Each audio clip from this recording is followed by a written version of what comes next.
ठीक है, तो जैसे ही मैं यहाँ पे एलएस करूंगा, राइट, तो देखो रूट के अंदर क्या क्या चीजें हैं, तो बिन है, बूट है, ईटीसी है, लिब है, लिब 64 है, मीडिया है, ओपीटी है, रूट है, राइट, एस बिन है, देन आपका वेर है, ठीक है, देन आपका यहाँ पे होम डायरेक्टरी है जिसके अंदर आपका यूजर उबंटू था, राइट।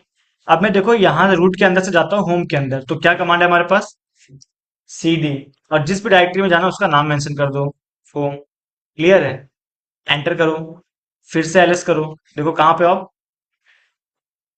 अभी आप हो होम के अंदर, राइट, होम के अंदर ये उबंटू नाम की डायरेक्टरी है। क्लियर है, अब चलते हैं इसके अंदर सीडी और उबंटू, अब पीडब्ल्यूडी करो, तो आप आ गए होम के अंदर।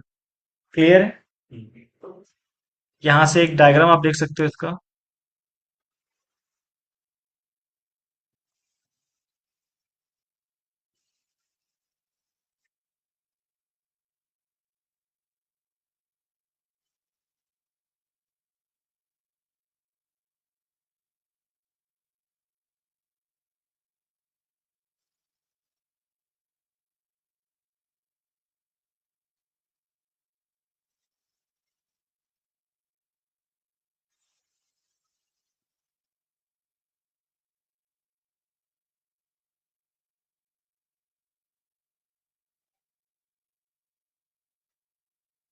इसका आप लोग स्क्रीनशॉट ले लेना, ये बहुत इंपॉर्टेंट है। अगर आपको लिनक्स सीखना है तो सबसे पहले आपको यहाँ से स्टार्ट करना होता है, ठीक है। तो यहाँ पे देखो सबसे पहले डायरेक्टरी कौन सी है, रूट, राइट। रूट को आप ऐसे भी लिख सकते हो और रूट को आप रिप्रेजेंट करते हो फॉरवर्ड स्लैश से भी, ठीक है। रूट के अंदर सब डायरेक्टरीज है आपकी बिन, ठीक है। ये है आपकी एसेंशियल बाइनरीज, मतलब जो भी आप कमांड यूज कर रहे हो, सीडी हो गया, राइट, एलएस हो गया, ये सब कमांड आते हैं आपके बिन के अंदर। ओके, यहाँ पे देख सकते हो सीपी है, और ये आपका एलएस है, तो ये कैपिटल लेटर में, राइट, कैपिटल लेटर में आपका यूज नहीं होता है, स्मॉल लेटर्स में होता है, ठीक है। देन है आपका ये बूट, ठीक है, बूट फॉरवर्ड स्लैश बूट। तो जब भी आप किसी भी सिस्टम को पावर ऑन करते हो तो वहां पे एक बूटिंग प्रोसेस चलती है जिसमें आपका ऑपरेटिंग सिस्टम लोड किया जाता है, ठीक है। जो भी सेटिंग्स आपने किए वो लोड किया जाता है, राइट। तो ऑपरेटिंग सिस्टम के रिगार्डिंग जितनी भी इंफॉर्मेशन आएगी वो आएगी आपके बूट के अंदर, जिसमें आपका ग्रब हो जाता है, कर्नल हो जाता है, ठीक है। कर्नल वो सॉफ्टवेयर है लिनक्स में, कर्नल को आप कह सकते हो कि ये लिनक्स का हार्ट है।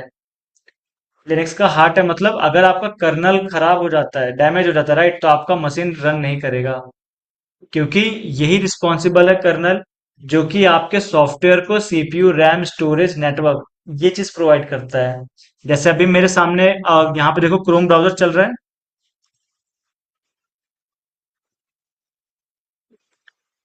यहाँ पे आप देख सकते हो मेरे पास क्या क्या सॉफ्टवेयर रन हो रहे हैं, राइट। ये तो मेरे बैकग्राउंड प्रोसेस हैं, जब मैं पावर ऑन करूंगा तो ये प्रोसेस तो रन होने ही होने हैं, राइट। इसके अलावा जो मैंने प्रोसेस ऑन किए हैं, तो देखो ये मैं गूगल क्रोम यूज कर रहा हूँ, राइट, मैं पेंट यूज कर रहा हूँ, राइट, टास्क मैनेजर भी मैंने ओपन किया, मैंने विंडो एक्सप्लोरर यानी कि कोई फाइल भी ओपन कर रखी है। क्लियर है, देन मैंने जूम ओपन कर रखा है। क्लियर है, तो ये सॉफ्टवेयर को ये सीपीयू, मेमोरी, डिस्क और नेटवर्क कौन प्रोवाइड कर रहा है, ठीक है। अब ऐसा तो नहीं है कि जो आपका क्रोम है इससे तुरंत सीपीयू मिलना चाहिए, राइट। अभी हम किस पे हैं, तो अभी हम हैं टास्क मैनेजर पे, राइट। देखो टास्क मैनेजर को मिल रही है चीजें, राइट। मेरा मीटिंग बैकग्राउंड में रन हो रहा है, क्लासेस चल रही है, तो उसको भी देखो कितना प्रोवाइड कर रहा है, राइट। लेकिन मेरा गूगल क्रोम इतना यूज नहीं किया जा रहा है, तो अभी देखो उसको कम मिल रहा है। मेरा पेंट यूज नहीं करा तो उसको देखो जीरो दिया जा रहा है, राइट। तो जो भी चीज आप यूज करते हो तो उसको सीपीयू, रैम, ये सब प्रोवाइड करने का काम कौन करता है, विंडोज में ऑपरेटिंग सिस्टम करता है, जो कि इंटरनली आपको नहीं पता क्या यूज कर रहा है, राइट। लेकिन लिनक्स जो कि ओपन सोर्स है तो वहां पे आपको पता है कि ये है आपका कर्नल का काम, कि कर्नल आपको एलोकेट करेगा कितना किसको रैम मिलना चाहिए, कितना किसको कंप्यूट पावर मिलना चाहिए, ठीक है। तो ये सारी चीजें डिसाइड करता है आपका कर्नल लिनक्स में, तो इसलिए ये इंपॉर्टेंट हो जाता है, ठीक है। देन ये है ईटीसी। ईटीसी डायरेक्टरी बहुत इंपॉर्टेंट है लिनक्स में, क्योंकि सारी कॉन्फ़िगरेशन फाइल आपकी इसके अंदर ही स्टोर की जाती हैं। कॉन्फ़िगरेशन फाइल का मतलब है कि सिस्टम के रिगार्डिंग जो भी कॉन्फ़िगरेशन करना है, राइट? जैसे कि यूजर क्रिएट करना, यूजर का पासवर्ड सेट करना, ग्रुप क्रिएट करना, राइट? पॉलिसीज क्रिएट करना, वो सारे आपकी इसके अंदर आती हैं। ये देखो, ये दिख रहा है पासवर्ड। ठीक है, तो ये पासवर्ड आपका एक फाइल है। ठीक है, पासवर्ड नाम का एक फाइल है जिसमें यूजर की इंफॉर्मेशन सेव होती है, कि अगर आप कोई यूजर क्रिएट करते हो तो वो यूजर इस पासवर्ड के अंदर जाता है। क्लियर है? अगर कोई ग्रुप क्रिएट करते हो तो उसका, यहाँ पे तो ग्रुप से नाम ये रहा। ठीक है, कोई ग्रुप क्रिएट करते हो तो वो ग्रुप के अंदर आती है चीजें, राइट? और यहाँ पे एक और होना चाहिए, क्या है।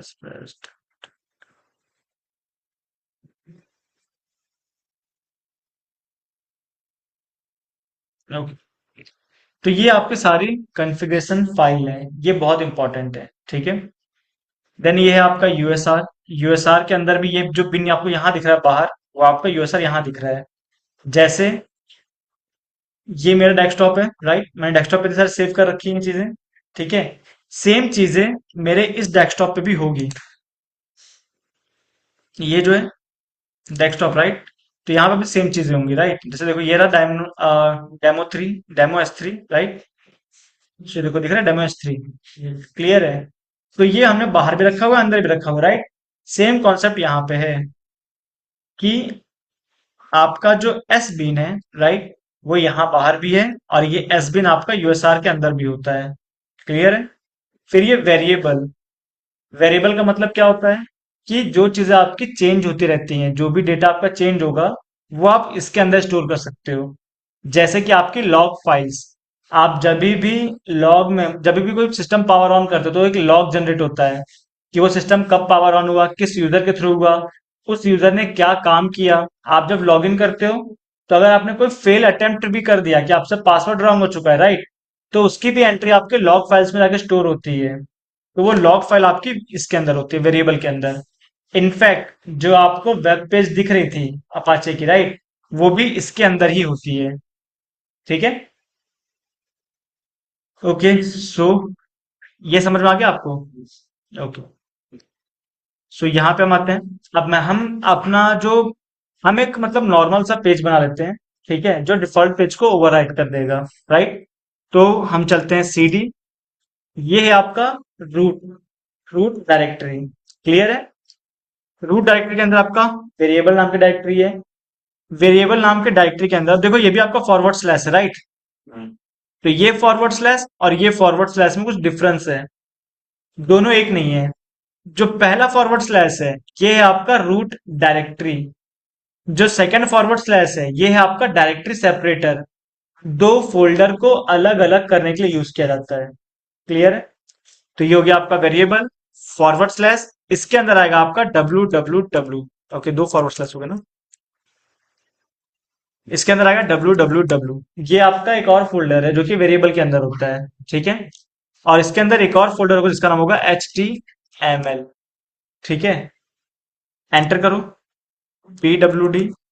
सो आप देखो आ चुके हो, रूट, वेरिएबल, www और HTML। ये तीनों आपके फोल्डर है के अंदर एक, राइट? ls करो, तो ये रही आपकी वो फाइल, index.html। क्लियर है? आप चाहो तो इसे ओपन करके देख सकते हो। कैट, कैट कमांड का यूज करते हैं हम किसी भी फाइल के कंटेंट को देखने के लिए। फाइल के कंटेंट को देखने के लिए, फोल्डर का कंटेंट देखना है तो ls। ठीक है, कैट स्पेस, जिस भी फाइल को देखना है उसका नाम मेंशन कर दो, एंटर करो। चलो देखो आ गया ये। तो ये उसके अंदर कोडिंग की गई है HTML के फॉर्मेट में, राइट? हम क्या करते हैं, इसे रिमूव कर देते हैं। तो ls करो, ls, ये हमारी फाइल है। इसे रिमूव करने के लिए जो कमांड है वो है rm स्पेस -r। ठीक है, ये इसे रिमूव कर देगा, मतलब डिलीट कर देगा। स्पेस, जिसे रिमूव करना है उसका नाम मेंशन कर दो, एंटर करो। Right protect regular file, yes. Okay, अब देखो मुझे परमिशन डिनाइड आ रहा है, राइट? क्यों? क्योंकि मैं लॉगिन किससे हूँ? उबंटू से। उबंटू आपका नॉर्मल यूजर है, ये कुछ एडमिनिस्ट्रेटिव टास्क परफॉर्म नहीं कर सकता, राइट? इसीलिए आप इसके आगे सुडो लगा कर सकते हो। ठीक है, सुडो लगा के यहाँ पे कर सकते हो, राइट? और आप चाहो तो यहाँ पे रूट के अंदर स्विच हो जाओ, sudo su। तो हम रूट से आ चुके हैं। अब यहाँ पे करते हैं rm, ओके, ls करो तो ये रहा इंडेक्स और HTML. rm space hyphen r यहाँ पे डाल दो, इंडेक्स और एचटीएमएल एंड हो गया डिलीट। ls करके चेक कर लो, ठीक है। अब अपनी वेबसाइट एक्सेस करो जो आपने एक्सेस किया था। वेबसाइट एक्सेस करके देखो हो रही है आपके एंड पे? नहीं हो रही है, राइट? क्यों? क्योंकि आपने वो फाइल ही डिलीट कर दी। क्लियर है? मिनिमाइज करते हैं और हम यहाँ पे खुद का एक फाइल बनाते हैं। सपोज कैट कमांड का यूज कर लो, कैट देन एरो, और जिस इस सेम नाम से क्रिएट करना है तो नाम मेंशन कर दो, index dot H T M L without space है, ठीक है। एंटर करो और जो भी कंटेंट इस फाइल के अंदर लिखने का तो वो लिख दो। सपोज हम लिखते हैं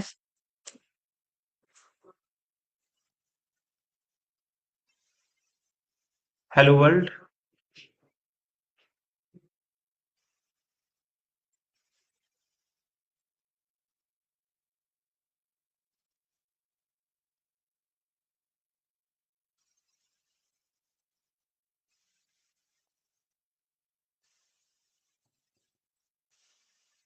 कंट्रोल सी करके एंड कर दो, ठीक है। एंटर करोगे उसके बाद आपको कंट्रोल सी करना है, ठीक है। अब पेज को रिफ्रेश करके देखो, कुछ आ रहा है? आ गया, राइट? तो वो लोकेशन पे आप अपनी वेब पेज मेंशन करोगे तो वो आपको कहीं से भी एक्सेस हो जाएगी। क्लियर है? सेम कॉन्सेप्ट आपका फ्लिपकार्ट यूज करता है, सेम कॉन्सेप्ट आपका अमेजोन यूज करता है। बस फर्क इतना है कि यहाँ पे हमने एचटीएमएल का यूज किया है और हमें एचटीएमएल नहीं आती, इसलिए हमने एक नॉर्मल फाइल बनाया था, राइट? वो क्या करते हैं, जो भी यूज करते हैं, एचटीएमएल हो गया या फिर आपका पीएचपी हो गया, ये जो भी एप्लीकेशन जो भी टेक्नोलॉजी यूज करते हैं अपनी वेबसाइट को रन करने के लिए, राइट, वो यहाँ पे प्लेस कर देते हैं। क्लियर है? और उसकी जो बाइनरीज है वो इंस्टॉल करते हैं। जैसे आप पाइथन सीखते हो तो पाइथन को रन करने के लिए पाइथन की लाइब्रेरीज रिक्वायरमेंट होती है। तो इसीलिए जब आप पाइथन की क्लास लोगे तो सर सबसे पहले कुछ चीजें इंस्टॉल करने के लिए कहते हैं आपको, ताकि आपका पाइथन का कोड रन कर पाए, राइट? तो इसके अंदर एचटीएमएल तो आपका कोई ऐसी कोई टेक्नोलॉजी है नहीं, वो तो बस आपका एक क्या है, एचटीएमएल मार्कअप लैंग्वेज, राइट? मतलब जैसे आपका टेक्स्ट, हाँ, जैसे आपका ये होता है ना, क्या कहते हैं, टेक्स्ट एडिटर, ठीक है। विंडोज में कौन सा टेक्स्ट एडिटर है आपके पास? वीएस कोड विंडो का है, नोट पैड, राइट? तो वैसे ही आपका ये है, ठीक है। पीएचपी है, पीएचपी एक आपका टेक्नोलॉजी है। तो जब आप पीएचपी के सॉफ्टवेयर इंस्टॉल करोगे तो पीएचपी की लाइब्रेरीज आपको पहले से प्री इंस्टॉल करनी पड़ेगी। क्लियर है? तभी वो आपका रन करेगा। क्लियर है चीजें? तो आज हमने क्या क्या सीखा?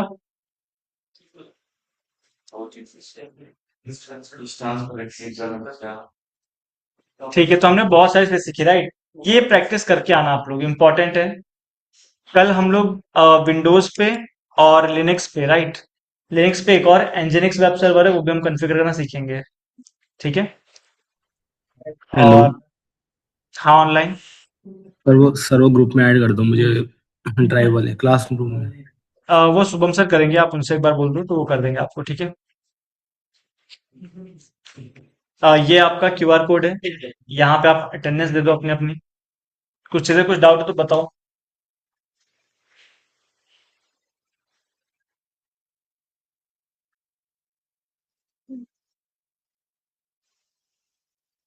चीजें सबसे वाला जो ट्रैफिक अलाउ करता है वो पहले ही हम जब वो इंस्टांस लॉन्च करते हैं तो पहले ही अलाउ नहीं कर सकते हैं।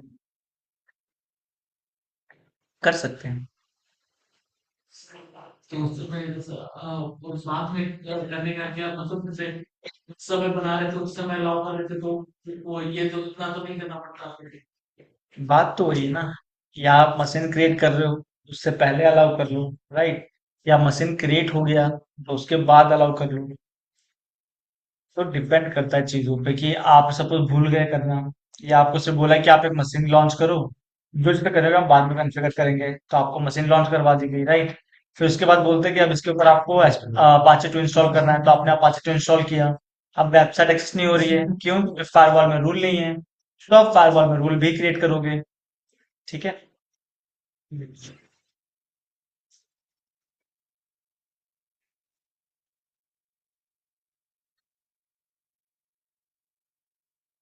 टॉपिक वेब सर्वर डाल देना।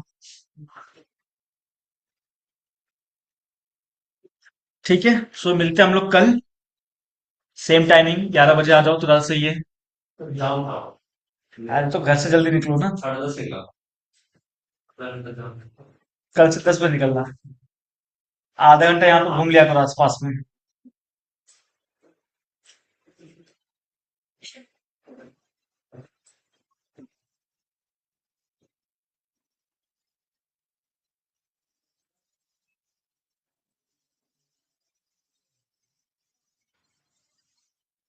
ऑनलाइन कोई डाउट नहीं है ना?